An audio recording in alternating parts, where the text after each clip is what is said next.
Bueno, a ver. Bueno, empezamos con la clase de hoy. Vamos a sacar esto.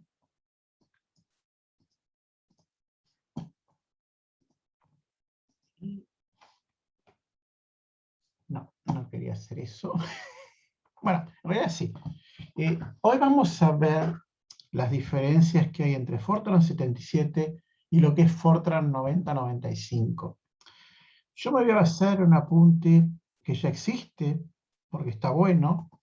Lo hizo un astrónomo, así que está pensado para la gente que hace ciencia con el lenguaje Fortran, así que es muy concreto. Yo voy a hacer un resumen. La idea no es que ustedes sean expertos en Fortran 9095, porque tiene muchos comandos y se tarda muchos meses en aprenderlo.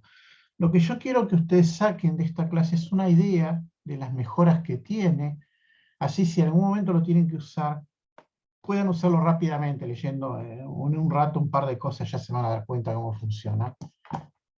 O sea, la idea es que a ustedes les quede en algún lugar de la cabeza algunas cosas que yo voy a contar hoy. No es un tema que les vamos a tomar examen, pero simplemente quiero que vean porque muchas de las cosas que se agregaron a Fortran, en el Fortran 90 y 95, son las cosas que terminan convergiendo al lenguaje Python, que es lo que vamos a ver la semana que viene. Para eso yo voy a usar este apunte. Yo les dejé un link de este apunte en la página web de la teoría, o sea que lo pueden bajar y tenerlo. Está gratis para internet, para que uno lo baje en PDF, así que no hay problema. Sí, está en inglés, bueno, pero en ciencia hay que acostumbrarse que el inglés es nuestro idioma universal, así que va a ver, si alguno tiene problemas con inglés, bueno, va a tener que sentarse un ratito con un diccionario. Está escrito en un inglés simple, no ofrece mucha complejidad, y es un buen apunte. Para eso yo hice un resumen, que es el que vamos a usar hoy, vamos a discutir, que está hecho en slide de un PowerPoint. Así que lo vamos a poner solamente al apunte.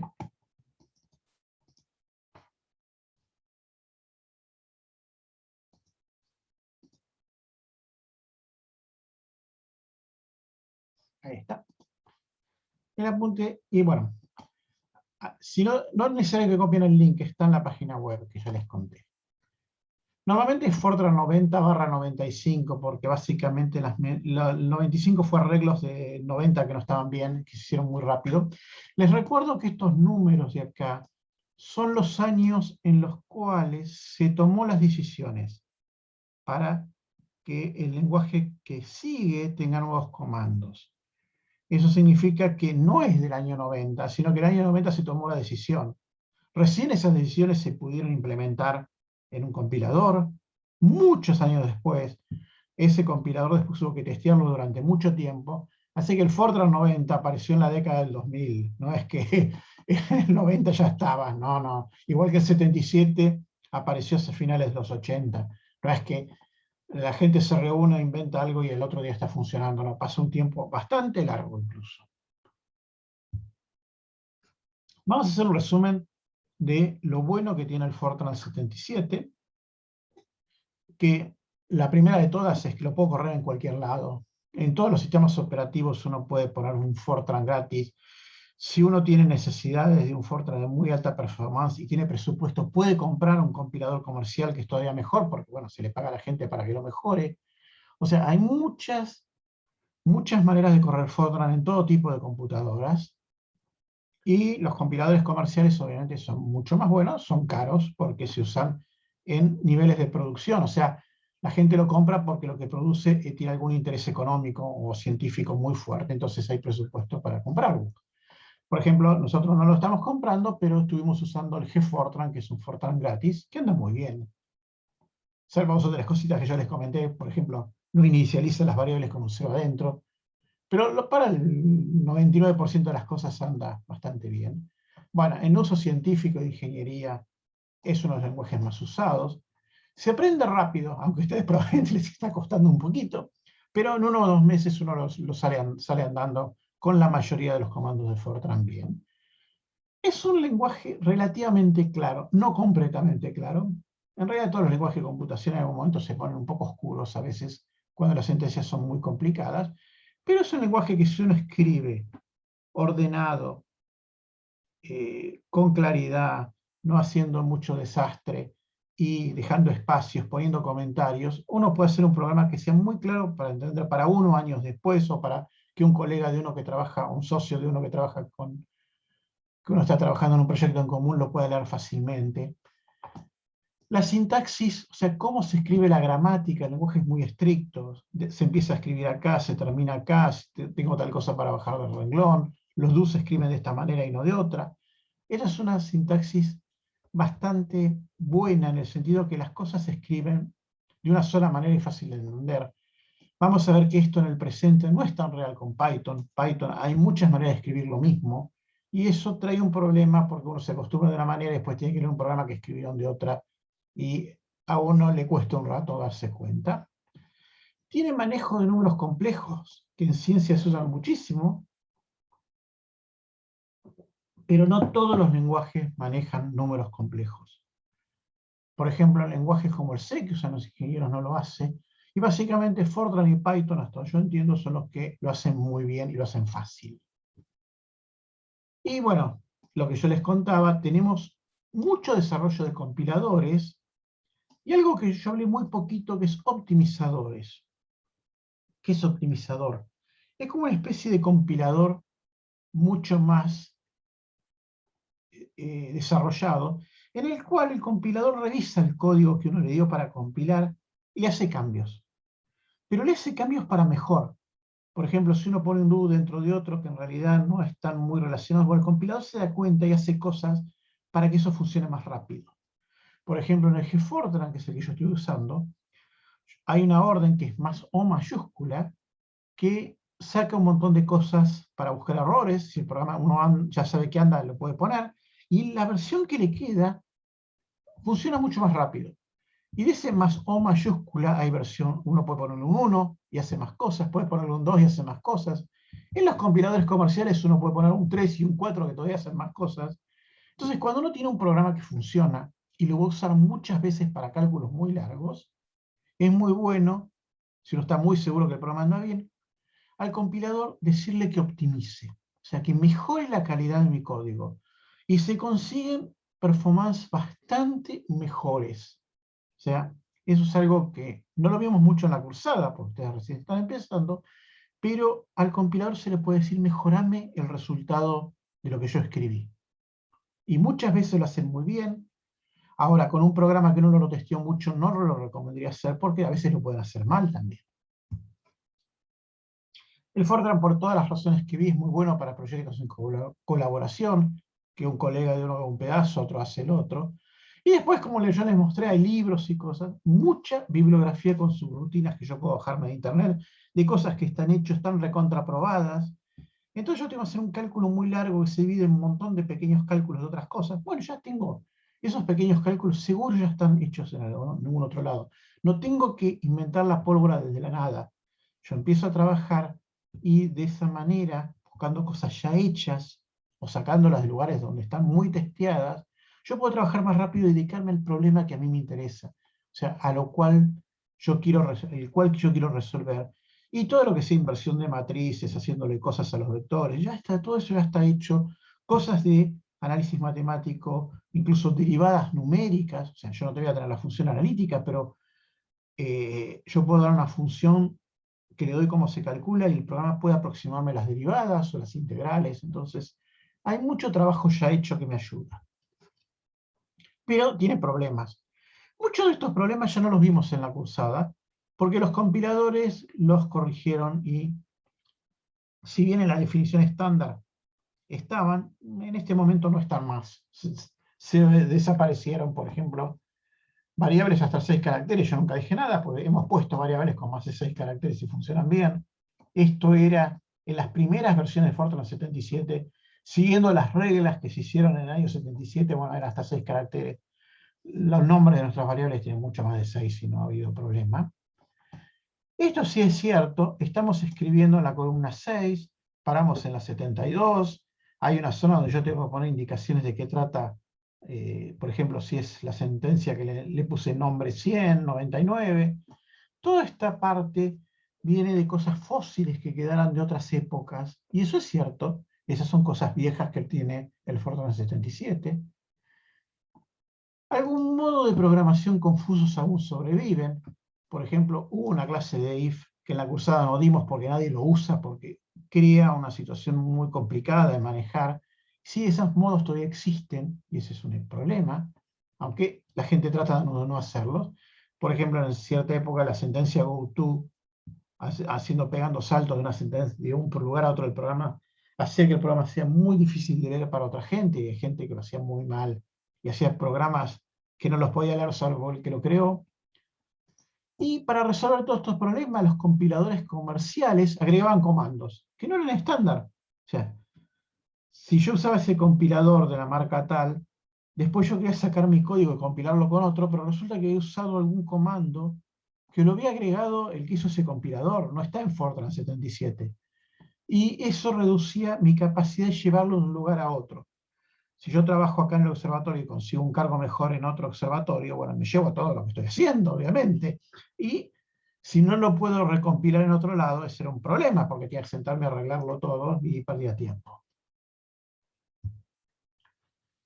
Bueno, acá hay cosas más complicadas que vamos a ir viendo en estas clases. No hay estructuras dinámicas para las variables dimensionadas.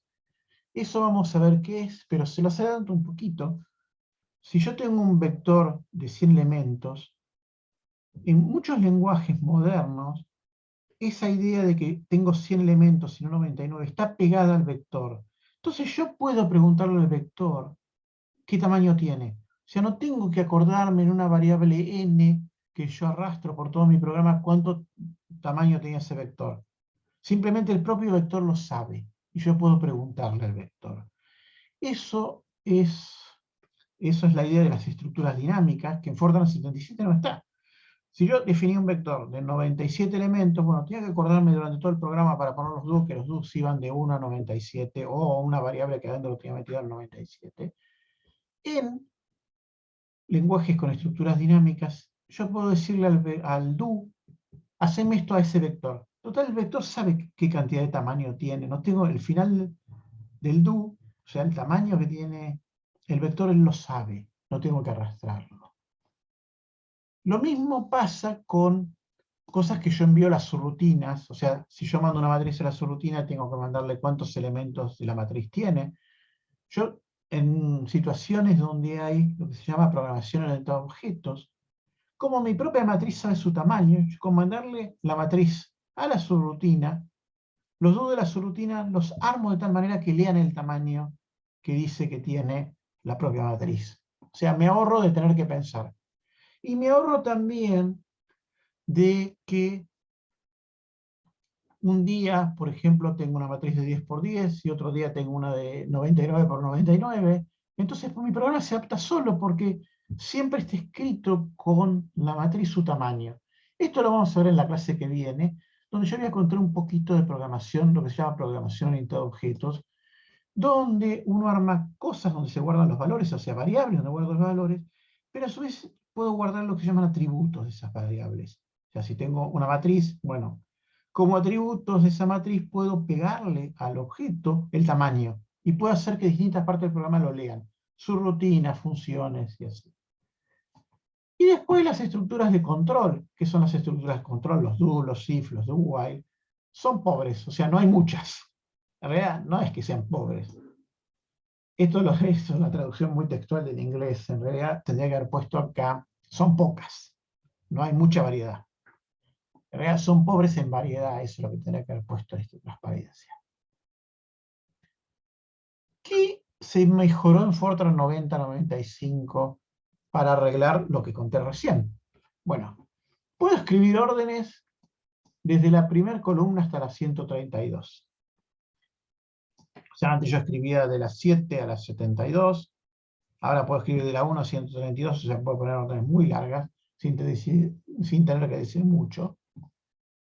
Tiene funciones intrínsecas, o sea, ya están programadas en el sistema, para cosas de álgebra vectorial.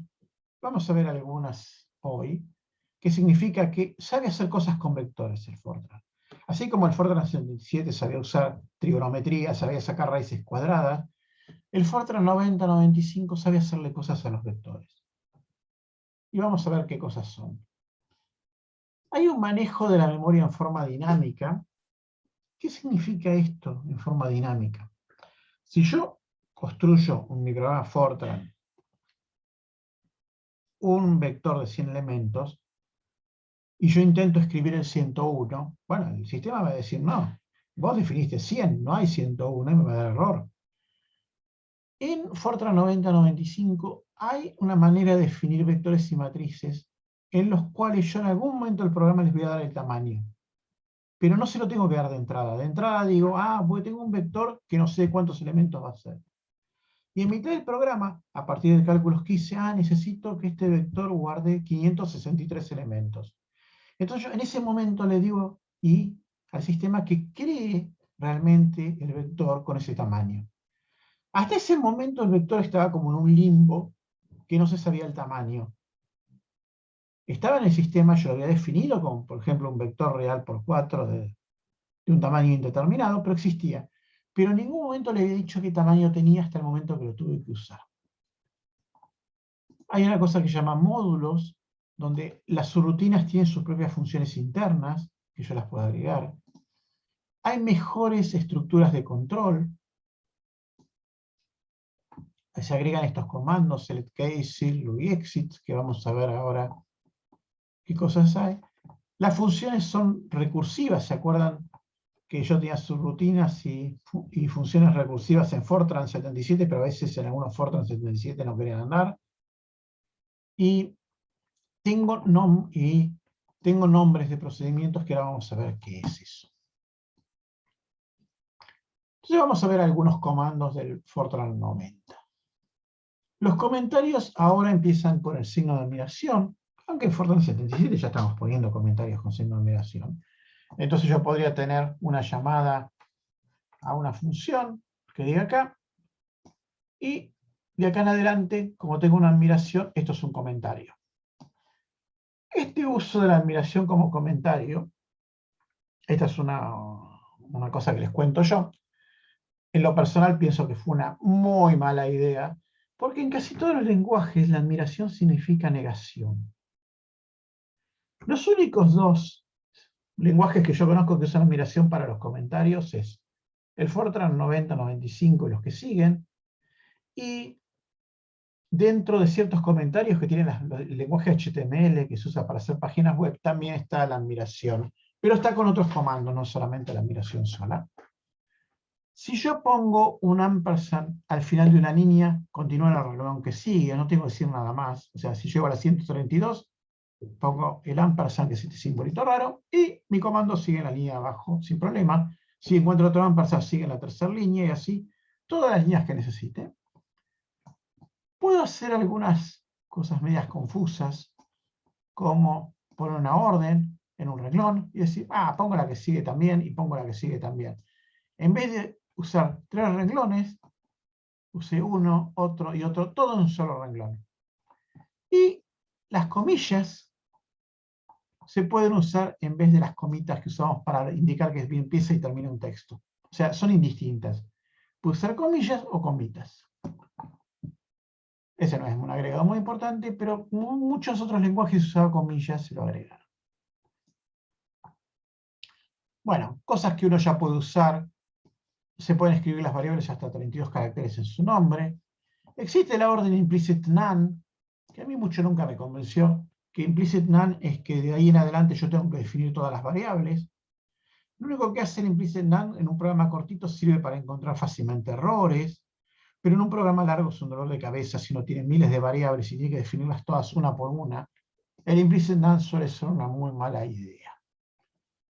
Y después las operaciones relacionales, como menor que y greater than, se cambiaron por directamente el símbolo del teclado de mayor y menor que se usa en matemática, y se incluyó a todos los demás. Mayor igual, menor igual. Igual como pregunta, esto es como pregunta, es x igual a 25 dentro de un if, es igual igual. Y barra, no es la barra de, es la barra de dividir. igual, esto no es igual. Lo cual, esto pues es un derivado de que usaron el signo de admiración para los comentarios. En todos los demás lenguajes, incluyendo Python, no es igual, se pone como admiración igual. En Fortran 9095 se pone como barra de dividir igual. Ya son simplemente mejoras. Ojo, yo también puedo seguir usando estos en el if para preguntar o en una operación de relación. ¿Cuáles serían las mejoras y beneficios? Bueno, los programas se suponen más simples, más fáciles de leer. Esta manera de escribir hace que los compiladores les sea más fácil encontrar errores mucho más complicados.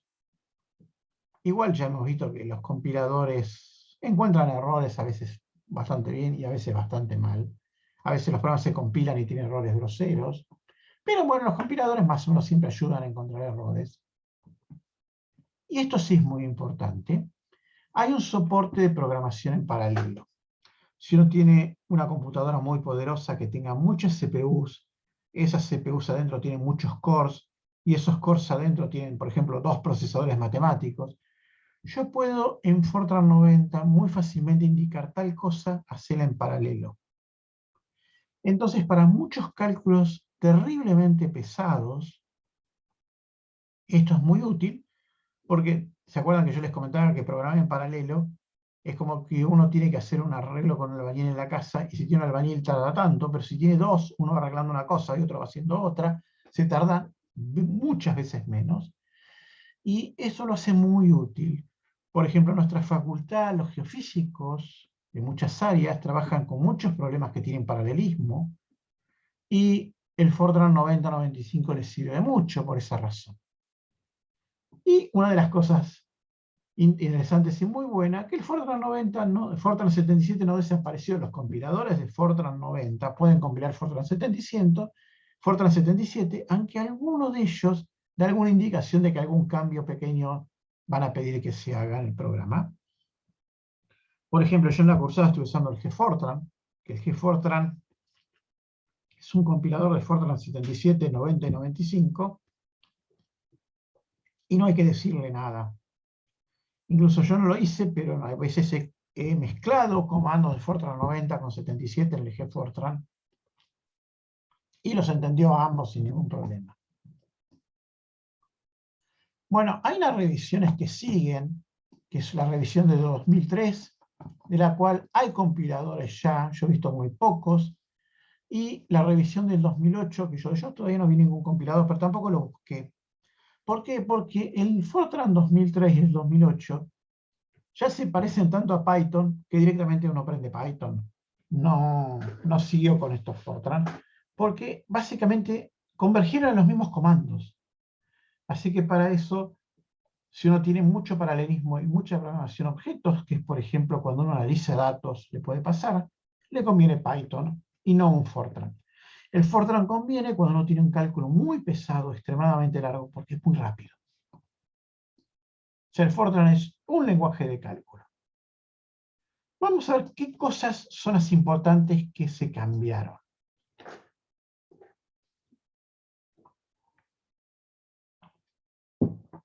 La primera de ellas, y está bueno que sea la primera que vamos a hablar, porque es la que uno más le hincha, la más le molesta. Las variables se definen de otra manera, que es muy parecida, pero es de otra clase. La variable se define con una zona donde uno le indica características. O sea, integer, tiene una dimensión de 800 por 640, entonces estoy diciendo que la variable que voy a definir es entera, y es una matriz de este tamaño. Y después se ponen 2 veces punto, punto, y de este lado se ponen las variables. A ver, para que lo entendamos rápido cómo funciona esto. De este lado van a ir un montón de características globales que yo voy a dar, o sea, características de las variables. Y del otro lado voy a indicar cosas propias de la variable. Entonces estas son las generales y estas son las particulares. Por ejemplo, acá dice entero, matriz, y de este lado estoy diciendo, una se llama screen, otra matriz entera se llama copy, y esta se llama buffer. O sea, estas tres son variables a las cuales se le aplicaron estas propiedades generales. Estas tres se convirtieron entonces en matrices enteras de 800 por 640. Entonces, recordemos, características generales y características particulares. ¿Quiénes? Por ejemplo, constantes. Real es una constante real, va a ser paramétrica, va a ser parámetro, y voy a poner pi igual a 3,14, r todo igual a una cuenta. O sea, de este lado está lo que yo defino las variables de los parámetros, y de este lado estoy diciendo, bueno, lo que viene es parámetros reales. O sea, eso para que tengan idea. De un lado está lo general y del otro lado está lo particular aplicado. Las cosas que van acá? Es muy fácil. En el apunte están explicadas todas, así que no me voy a detener mucho. Pero si una variable es real, compleja, lo que sea, se pone de este lado. Si son matrices, se pone de este lado. Y de este lado la lista de variables. A menos que alguna en particular de acá yo la quiera definir ella solita como dimensión, entonces como es particular, se define de este lado. Por ejemplo, iniciación de variables. Defino una variable de carácter, ahora no se pone por tanto, sino largo, len 50, es un carácter de 50 elementos, y se va a llamar este carácter de 50 elementos infile. Y adentro va a tener este texto, que ya se lo pongo. De la misma manera que acá definí pi igual a 3,14, le digo, no solamente la defino, sino que empieza con este valor adentro. Eso no quiere decir que yo después no la pueda cambiar. O sea, no es inmutable esta variable. Simplemente cuando arranca el programa ya le carga un valor adentro. O por ejemplo, es entera y se llama file number igual a 1 o error count igual a 0. Estas son cosas particulares que yo le cargo un número adentro. Y esto hace que sea muy parecido a una sentencia que yo no hablé mucho en las clases de Fortran 77, que se llama data. La sentencia data es una sentencia que se usa para, cuando arranca el programa, cargarle cosas. Y se puede usar de la misma manera en Fortran 90. Yo digo, todo lo que viene es entero, entonces tengo docena, que adentro es de un vector de 12, como es particular de este docen, el 12 lo pongo acá. Tengo esta que es en inglés 42, 42, y así tengo varios nombres. Y ahora digo, una vez que las definí las variables, data, la variable docen, y digo 6 veces 0 y 6 veces 1. Como tenía dos elementos, los primeros 6 elementos tienen un 0 y los segundos 6 elementos tienen un 1. Así que la sentencia data, esta funciona igual en este sentido en Fortran 77, yo ya la puedo cargar. Pero en Fortran 90 se le agregaron unas cosas. Por ejemplo, 42, que es 42, le digo que me cargue este número, pero a su vez le estoy diciendo que es binario con esta B larga. O sea, puedo indicar que adentro es binario.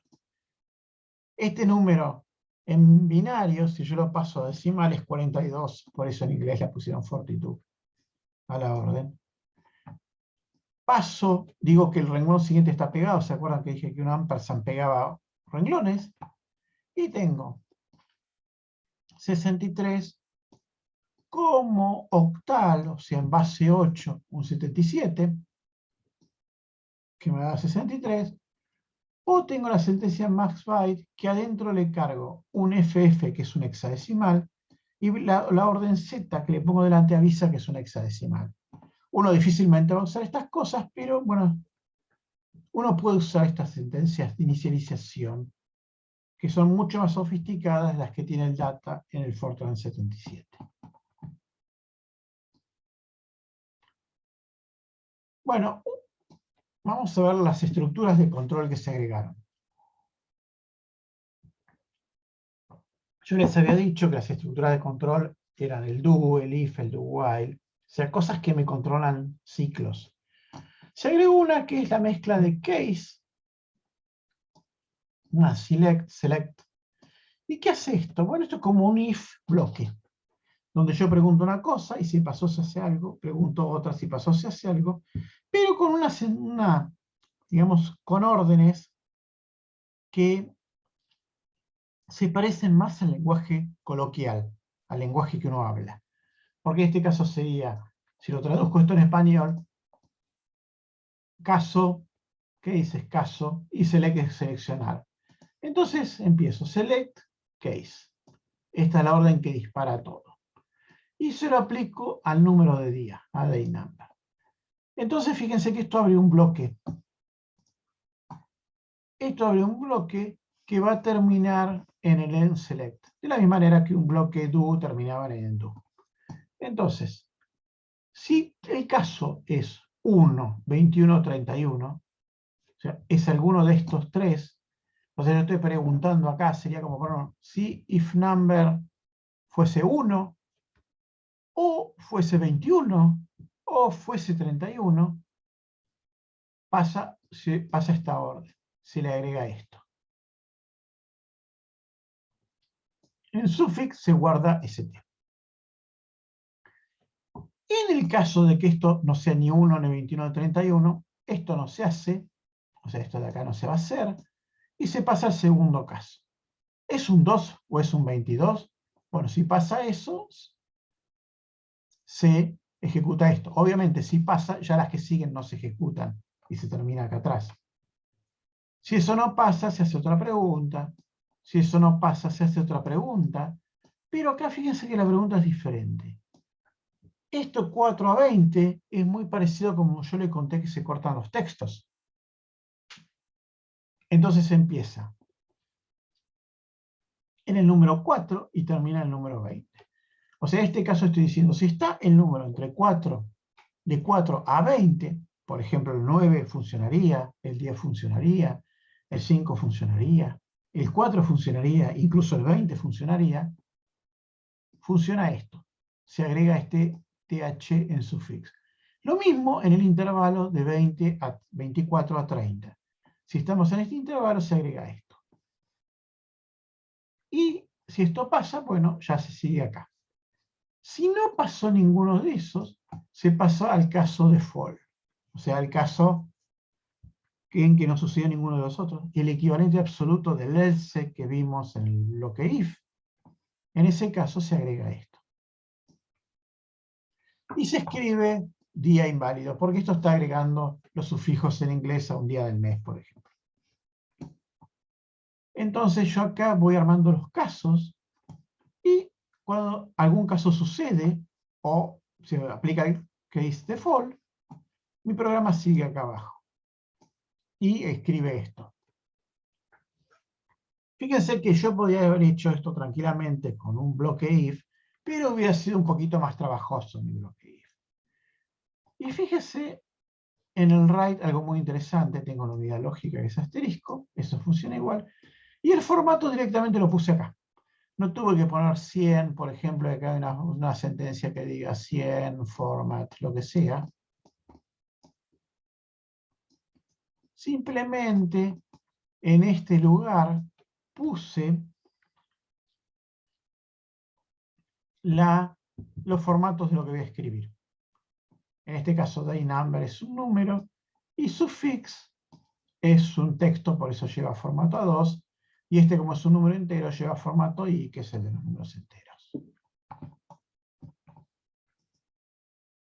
¿Preguntas hasta acá? O sea, como ven, son mejoras que se le agregan a los comandos.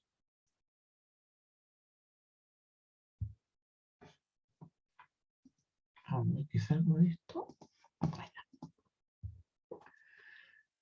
Por ejemplo, otra de las mejoras es en el do. Al do se le agregan dos estructuras más de ayuda para hacerlo más eficiente. Una es exit y la otra es ciclar el do, o sea que siga el próximo ciclo. Por ejemplo, yo tengo un número entero de 80 caracteres. En esos 80 caracteres tengo la variable header, o sea, encabezamiento en inglés, y hago un do de 1 a 36. O sea, esto me va a leer 36 renglones de algún lado, y acá los leo. Entonces leo de alguna unidad, que todavía no sé cuál es, con formato de 80 caracteres a 80, leo el header, o sea, leo el renglón que llamé header. Y entonces pregunto, if header de 1 a 8. O sea, eso significa del carácter 1 al carácter 8. Dice comment, o sea, es un comentario porque está la palabra comment expuesta. Bueno, si esto sucede, no me interesa el comentario, para que pase de largo. Entonces el do lo ciclo. Eso significa que el do vuelve acá y genera otro ciclo, con lo cual va a leer el renglón que sigue. Si ese renglón de nuevo dice comentario, vuelvo acá, lo ciclo y vuelvo acá a correr y correr y correr, hasta que header tenga escrito entre la columna 1 y la 8 algo que sea diferente a comentario. Porque acá fíjense que está el igual, el doble igual, o sea, ¿es esto igual a esto? Bien. Entonces, ahora voy a preguntar, ¿eso que leí dice en adentro? En significaría que ya llegué al final de mi archivo.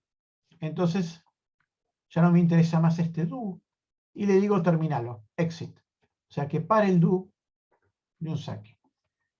Entonces, fíjense, ciclo me sirve para que corra el próximo ciclo del bucle, del do, y exit para que lo termine y siga acá abajo. Y si no fueron ninguna de estas dos, bueno, acá tengo datos que me interesan, y acá es donde hago el trabajo. Porque tengo LEDs como siempre. Como pueden ver, agrego dos cosas que me ayudan para hacerlo más fácil. Igual esto lo podría haber escrito en Fortran 77, ¿no?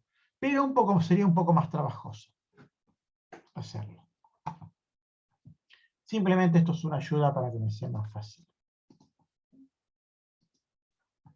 ¿Preguntas sobre esto?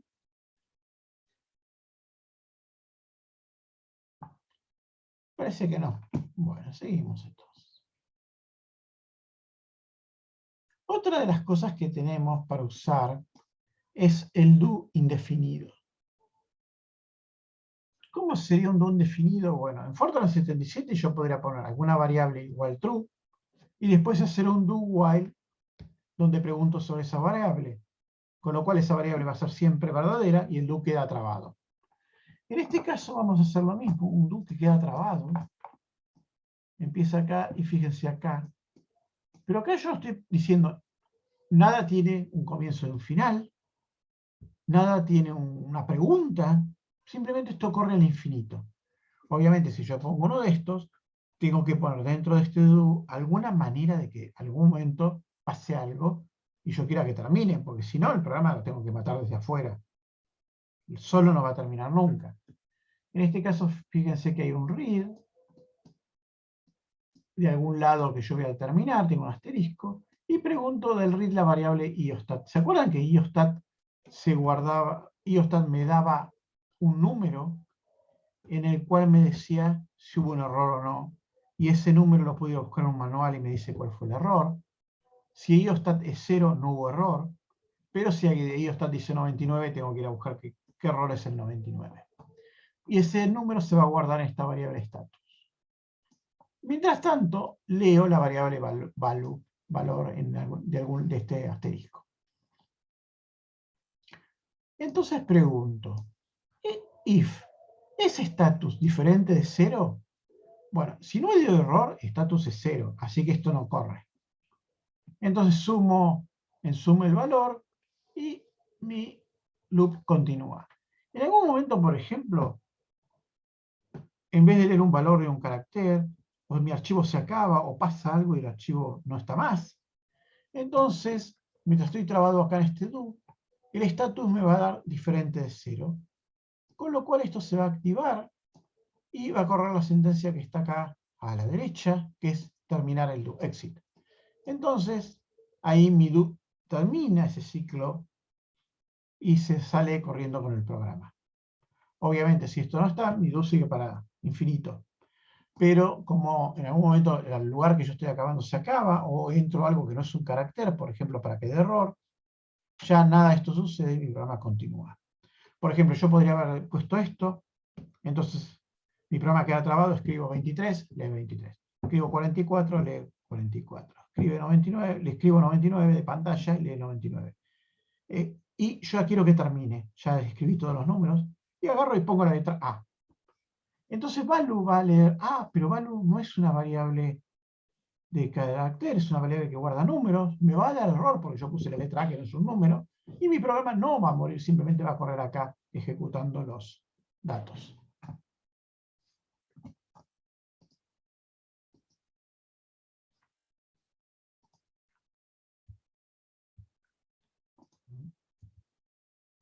Bueno, el do while funciona igual que en el otro y compite bastante con el do indefinido que vimos recién, porque yo puedo agarrar y poner una pregunta acá que siempre sea verdadera, o sea una pregunta que en algún momento yo modifico acá el resultado, con lo cual es equivalente. O sea, el do indefinido y el do while es casi lo mismo. En algún caso, el do while lo puede reemplazar fácilmente.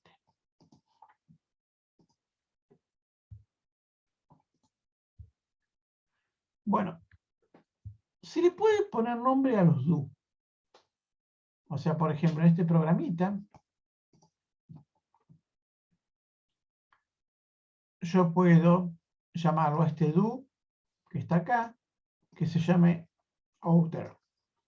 Y al do que sigue, que se llame inner. O sea, tengo un do de afuera y uno de adentro. Entonces, recorro J de 1 hasta en I, I hasta en X, y en cierta matriz pregunto si hay un 0.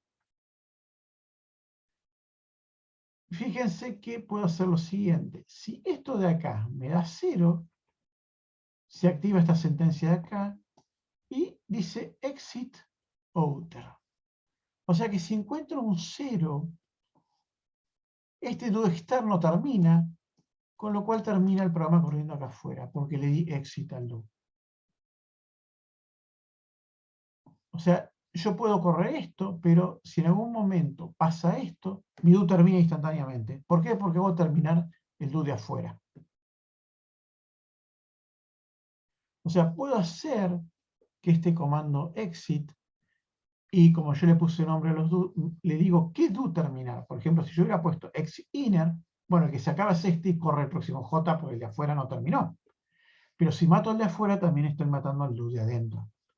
Con lo cual mi programa sigue acá abajo, corriendo.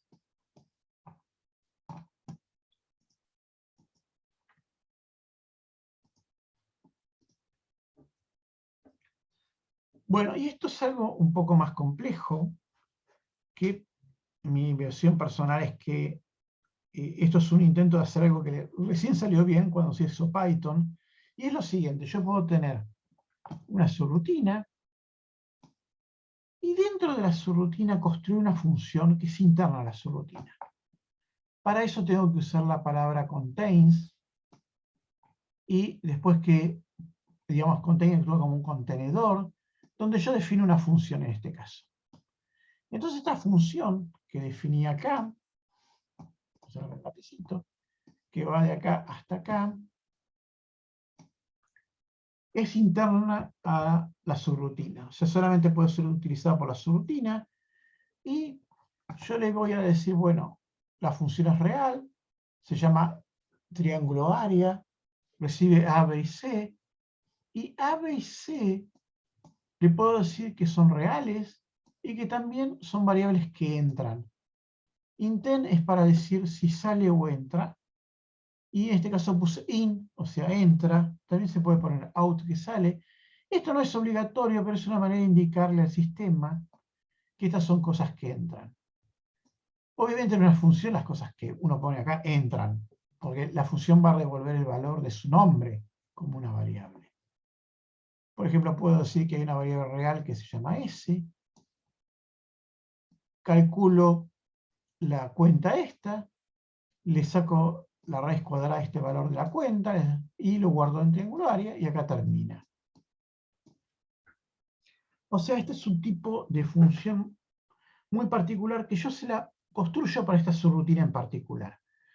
Esto me sirve para subrutinas que necesiten funciones y para no mezclar esas funciones con las otras del programa que quedan dentro de la subrutina. Entonces al último pongo que termine la subrutina, y que termine la función y que termine la subrutina. O sea, obviamente mi programa acá abajo sigue con otras subrutinas y cosas, pero bueno, esta es una manera de tener procedimientos internos en mi subrutina. Como ven, todos estos son agregados a lo que ya sabemos de Fortran 77. No hay algo realmente que sea un cambio muy terrible. Entonces yo puedo agregar esto como subrutinas o funciones. Está la orden contains. Puede haber muchos de estos procedimientos internos. Tengo que ponerle un final, pero ese es opcional. Si se acabó todo, el archivo se acabó con el end. Y el procedimiento interno puede acceder a variables de la subrutina.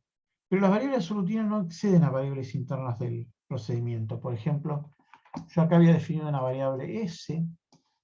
Esta variable S es interna. O sea, mi programa, mi subrutina acá arriba, no sabe que está esta S acá. Pero yo podría haber agregado cosas acá que sí estaban ahí, las iba a encontrar, porque es interna. O sea, puede acceder a variables que ya existen. Y esta para mí es la parte más importante en Fortran 9095, que es el manejo de álgebra vectorial. Y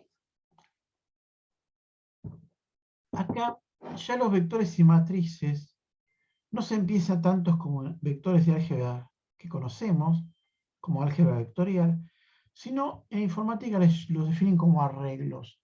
La idea de un arreglo es una estructura que es mucho más general que las estructuras que nosotros conocemos del álgebra. O sea, van a ver que en otros lenguajes como Python, estos arreglos, uno puede tener adentro vectores y matrices, pero también puede tener otras cosas que no tienen nada que ver con álgebra vectorial.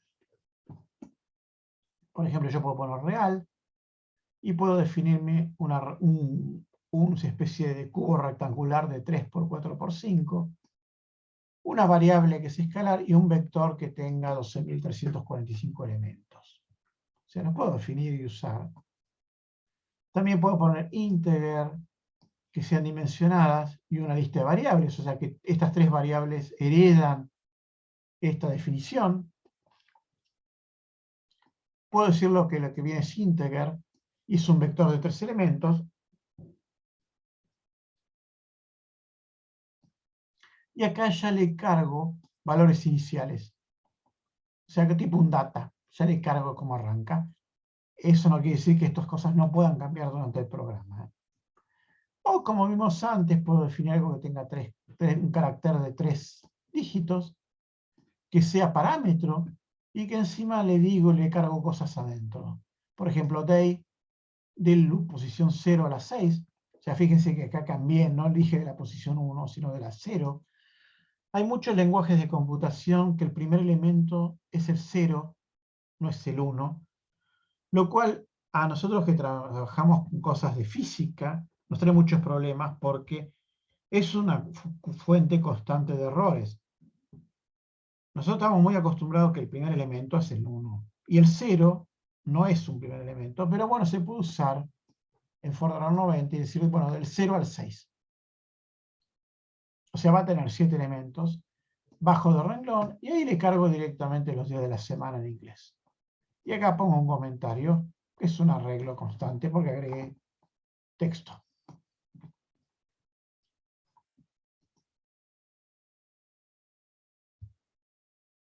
Y acá viene la parte que realmente a mí me resulta muy interesante a veces para usar Fortran 90-95, que es la siguiente. Fíjense, defino real, les doy dimensión de arreglo de 512 por 1024 a todas estas variables. Una se llama ROM, en inglés, eso es del inglés crudo, background, o sea, el fondo, exposición, resultado, result, y cierto estándar, un error estándar. No, bueno, están pues escritas en inglés, pero bueno. Cada una de estas se convirtió en una matriz de este tamaño. Y en ningún momento de mi programa, yo digo result, resultado es raw menos background dividido exposición. Pero fíjense acá la parte interesante. Vamos a agarrar el lapicito. Esto de acá es un vector, una matriz. Esta es otra matriz. Y esta es otra matriz. Esta operación va a ser una operación escalar entre matrices, en el sentido de que el elemento 1, 1 de raw se le va a restar el elemento 1, 1 de background, y se lo va a dividir por el elemento 1, 1 de exposure. El elemento 1, 2 de row se le va a restar el elemento 1, 2 de background y se lo va a dividir por el elemento 1, 2 de exposure. Básicamente yo acá me ahorré de poner un do para I o un do para J que barra todos los elementos posibles de todos estos. ¿Por qué? Porque ya está programado en Fortran 9095 ciertas reglas para hacer operaciones con matrices. Y esto es buenísimo, porque me ahorro todos los do de control. Simplemente acá yo tengo algo que como astrónomo lo puedo identificar como una imagen. Entonces a mi imagen de datos le resto una imagen de background y lo divido por una imagen de tiempos de exposición. Que vinieron de qué sé yo. Observé tanto tiempo para conseguir esa imagen en cierto color, por ejemplo. O son datos tomados de un aparato meteorológico, que son vectores. Entonces, bueno, todo el día lo puedo... Yo tengo un vector que va recogiendo la temperatura durante todo el día y un montón de datos de humedad, densidad del aire. Qué sé yo. Bueno, puedo hacer la cuenta de todo el día de esta manera. Incluso es válido utilizar funciones de muy alto nivel. Por ejemplo, sacarle la raíz cuadrada a la matriz, con lo cual en realidad es la raíz cuadrada de todos los elementos de la matriz.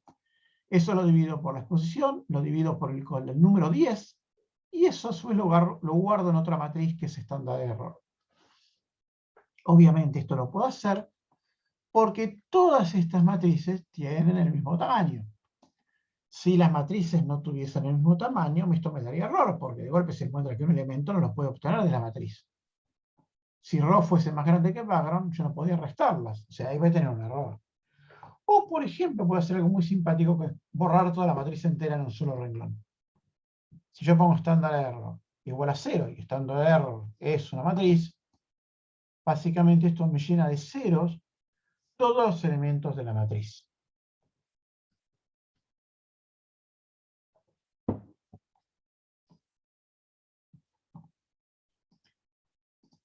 Así que esto es muy, muy útil, porque en pocas líneas puedo darle un montón de órdenes a la computadora. Con lo cual escribo menos. Bueno, yo puedo construir los arreglos diciéndole array, por ejemplo, son estos valores.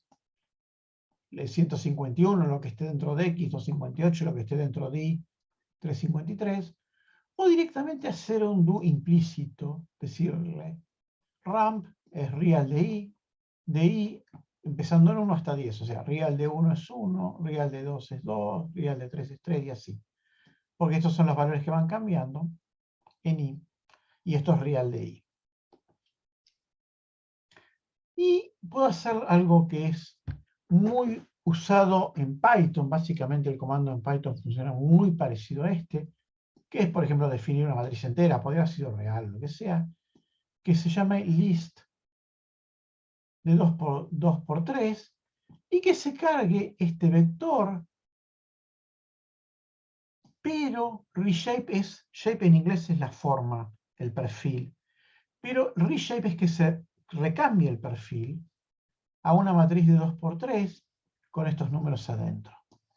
Entonces ahora mi matriz va a ser de 2 filas por 3 columnas, entonces va a ser 11, 12, la fila de arriba, 21, 22, la fila de abajo, y 3, 1, 31 y 32, la tercera fila.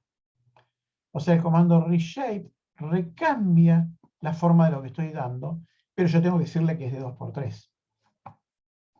O sea, estas cosas se usan en Python muchísimo, por ejemplo. Claramente hay una convergencia de los Fortran en lo que actualmente es Python, y en ese sentido las cosas son iguales. Bueno, puedo hacer cosas mucho más fáciles, como por ejemplo, mi matriz ahora desde el elemento 2 al 10 sean igual los elementos de 1 al 9, con lo cual estoy moviendo todos los elementos del vector, o por ejemplo del 1 al 9 lo muevo a las posiciones 3, 11, con lo cual también cambio elementos del lugar, o sea, el tercero pasa a ser el 1 ahora, con lo cual estoy moviendo hacia abajo. Y aparece la notación triple, que esto sí es algo más difícil de manejar a veces, que estoy diciendo del elemento 1 al 10, pero cada 2. Eso significa que es el 1, el 3, el 5, el 7 y el 9. Porque dije del 1 al 10. Entonces yo puedo hacer que los elementos con índice impar les pase algo y a los elementos con número índice par les pase otra cosa. Y lo puedo hacer en dirección creciente y en dirección decreciente. Básicamente esto es como el paso acá. Entonces esta notación triple se usa muchísimo en Python, básicamente. La vamos a ver la clase de Python, que es una de las próximas, con mucho más detalle.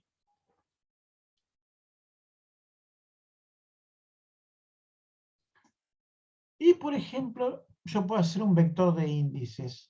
O sea, yo tengo integer un vector, tengo un real, que es un vector de 100 elementos. En MySub, que tiene 4 y es entero, cargo estos 4 números. Y después le digo write vector, que es este que tiene 100 elementos, pero quiero los elementos 32, 16, 17 y 18. O sea, cuando yo escriba esto, me va a escribir 4 números que corresponden a estos índices. O sea, yo puedo fácilmente hacer un vector de índices y llamarlo con ese vector de índices, pero en Fortran 77 lo tenía que haber hecho de a 1. Acá puedo hacerlo todos de un saque.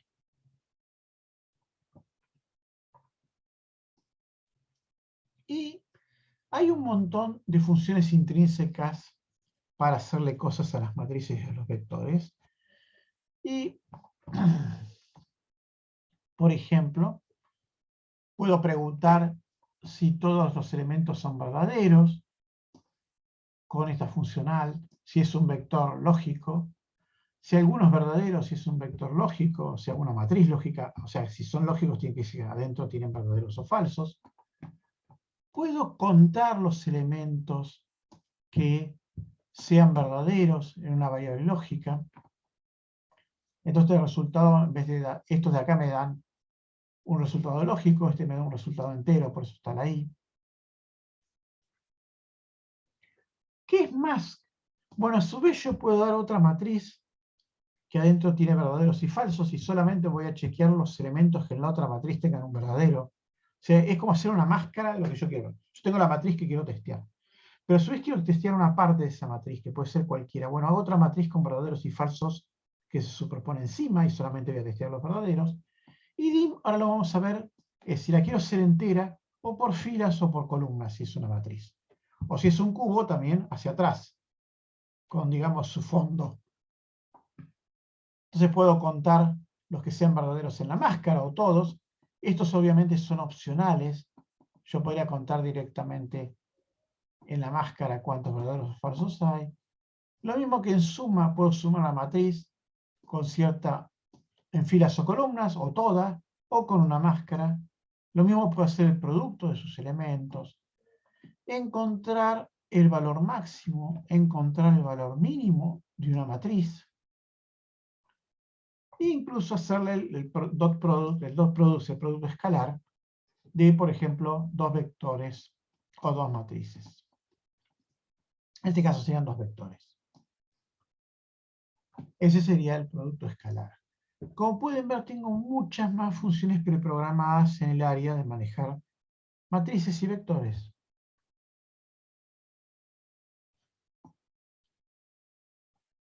Por ejemplo, yo podría tener una matriz de 2×3 que adentro tenga estos elementos. Y si sumo, si uso la función suma, bueno, me suma a todos. Eso da 21. Pero si hago la suma de todos en la dimensión 1, la dimensión 1 son las filas, o sea, si sumo 1 más 3 más 5 me da 9. Si sumo la otra fila 2 más 4 más 6 me da 12. O puedo sumarlas con la dimensión 2, o sea, en este sentido, en el sentido de las columnas, y me va a dar 3, 7 y 11. O sea, puedo sumarla completa o en la dimensión que yo quiera, eligiendo con esta variable dim la que yo quiero. Y tenemos muchas más funciones intrínsecas. por ejemplo, matmul, yo se la tengo que dar a una matriz, le doy como entrada una matriz y otra, la matriz A y la matriz B, y me las multiplica. Pero ahora me las multiplica vectorialmente, no la multiplicación escalar. Este no es el dot product que vimos antes, el producto punto, digamos, ni traducido en inglés, sino que esto multiplica matrices, tal como las multiplicamos vectorialmente. Podemos transponerlas, podemos correrles elementos de todo tipo. Esto tiene que ver con hacer matrices más chicas, con ciertos rangos que yo pongo de la máscara. Y tenemos otros, por ejemplo, maxlock es muy interesante porque esto no da el elemento máximo, sino da los índices del elemento máximo. ¿Cuál es el AIJ o cuáles los dos coordenadas de la matriz del elemento máximo del mínimo? No es qué valor tiene, sino dónde está en la matriz el máximo y el mínimo. Y yo acá puse unas cuantas, hay muchísimas más, hay mucho. Y acá, esto es el último tema que yo quiero ver con cuidado, en realidad es el anteúltimo tema, es que yo puedo definir un tipo de vector allocatable en inglés. O sea que yo lo puedo modificar, alocar sería, o sea, cambiarle la locación. Y fíjense que defino reales a lo que estas tres variables, pero no digo sus tamaños. No dije para nada sus tamaños. Entonces, quedan ahí en el limbo. Mi programa corre, corre, corre, y después uso la orden allocate y le digo al vector, a vector que tenga este tamaño. Entonces recién ahí vector se crea realmente. En mitad de mi programa, no se creó antes. Y creo, por ejemplo, matriz que vaya de 0 a 511 los índices y de 0 a 255 los índices. Entonces, a partir de ese momento, existen. En algún momento de mi programa yo no los quiero usar más. Entonces le saco la locación a matriz y a vector y quedan de nuevo en el limbo. Entonces yo al principio del programa los creo en el limbo, digamos por decirlo de alguna manera, y en algún momento les doy forma y los uso, y en algún momento me los saco de encima cuando no quiero más. Y mi programa podría continuar y yo darle un allocate y darle otro tamaño a ese vector. Eso me sirve para cosas que yo no sé su tamaño, pero quiero tenerlas definidas. ¿Qué hacíamos en Fortran 77? Bueno, la definíamos con un tamaño mucho más grande del que sabíamos que podía tener, o que nos imaginábamos que podía tener. Eso tenía el problema de que en algún momento, por mis datos, mi matriz podía haber sido más grande y el programa me da error. Si yo las pongo de esta manera, mi programa no me va a dar error. Y las voy a poder usar. Pero fíjense que es la combinación de tres comandos. Preparar el sistema para que estas variables existan, realmente definirlas en ese tamaño, y después sacármelas de encima cuando no las necesito más. Por ejemplo, para volver a usarlas con otro tamaño, con otro allocate que sigue. Entonces esta se llama la forma dinámica de manejar arreglos. Por ejemplo, yo podría preguntar, ¿es allocated my array? Y si esto es verdadero, yo podría hacer que la elimine. Y después le doy otro tamaño que yo quiero. O sea, yo incluso puedo preguntar en mi programa si ya la usé o no, si tiene un tamaño fijo. Pero esto obviamente sería para programas extremadamente grandes y complejos, donde algunas cosas van a cambiar de tamaño. Y después están los módulos. Los módulos, la idea siguiente es tener sus rutinas y funciones donde yo no las defino en mi programa, sino las defino antes. Y la vamos a ver más fácil para entender esto. Yo acá defino un módulo antes del programa. El programa está acá abajo. ¿Para qué? Para que el programa cuando arranque ya sepa de su existencia. La gracia de los módulos es que yo acá voy a poner un ejemplo de un módulo chiquitito, pero yo podría tener módulos que se llamen, por ejemplo, mis módulos de astronomía esférica. Yo tengo un montón de módulos que me calculan cosas de astronomía esférica que yo necesito para mis cálculos. Entonces las defino antes. o tengo módulos para meteorología de algún tema en particular, los defino antes. Entonces, puedo hacer que muchos programas los carguen. Entonces, yo acá tengo un módulo que definí, que hace alguna cosa. Este, por ejemplo, pasa de radianes a grados y de grados a radianes. No importa, bueno, tengo un módulo acá que hace algo. No nos vamos a detener a ver qué hace. Pero mi programa dice, programa calculate, y de golpe le digo, usame esto. Entonces mi programa carga el módulo que está precompilado, o lo pongo ahí cerca para que el compilador lo encuentre, carga ese módulo y ya se aprendió todas las nuevas funciones que yo le agregué. Esto sería el equivalente a cargar librerías o cosas ya prehechas que yo hice de otro momento, y después lo puedo usar. O sea, por ejemplo, en este módulo de acá, yo tengo definido que DETOR es esto, entonces una vez que lo cargué, mi sistema ya sabe que DETOR qué es, porque lo tiene en el módulo. Fíjense que DETOR en este caso no es ni siquiera el nombre del módulo, es algo que se calcula dentro. O sea, la ventaja del módulo es que yo podía tener en un módulo montones de cálculos ya prehechos con su nombre. Entonces, cuando llego que me calcule que al seno de 30 por DETOR, bueno, primero va a calcular el DETOR del ángulo que yo le puse, o en realidad pi por 180, porque pi está definido. Me va a traer este número y lo va a multiplicar, y ahí termina mi programa. O sea, la sentencia use llama al módulo. Esto es lo mismo que llamar a un montón de subrutinas o cosas ya hechas que me ahorran tiempo si yo ya tengo módulos que uso todo el tiempo. Y después, bueno, esto ya lo hemos visto en Fortran 77. Yo tengo que las variables dentro de las subrutinas son privadas de las subrutinas, o sea, el programa principal no puedo verla, pero yo puedo decirle a algún módulo en particular que ciertas variables sean públicas, o sea, que la vea también el programa principal. Pero esto, digamos, ya es una sofisticación que en algún caso muy particular no va a ser. Bueno, esto, ya digamos, ya pasamos de una hora de clase. Esto es lo que yo quería contarles de cosas que se agregaron en los Fortran que siguen. Ténganlos en su cabeza por ahí.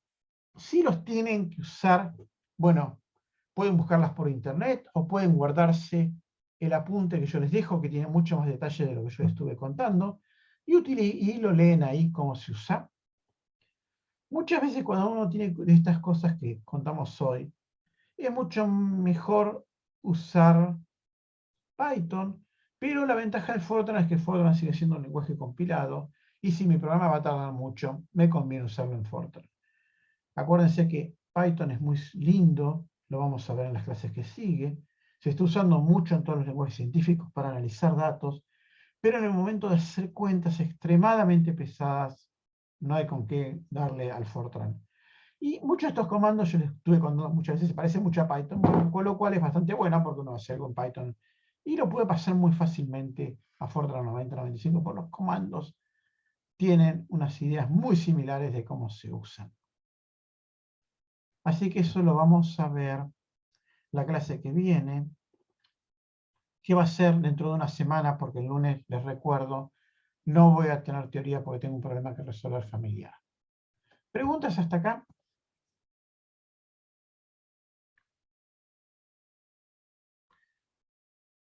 Bueno, entonces si no hay preguntas, nos vemos la clase del miércoles que viene, que vamos a empezar con Python, así que yo les diría que es una clase que les conviene venir porque así tienen una idea de cómo es otro lenguaje, y es un lenguaje que en meteorología y astronomía se está usando mucho, así que muchas cátedras que siguen a esta van a usar algunas cosas por delante en Fortran, pero también las van a usar en Python, así que les vendría bien venir. Igual si no, pueden venir, está la grabación de la clase que pueden acceder a ella. Bueno, nos vemos el miércoles entonces. Hasta luego. Muchas gracias, hasta el miércoles. Bueno.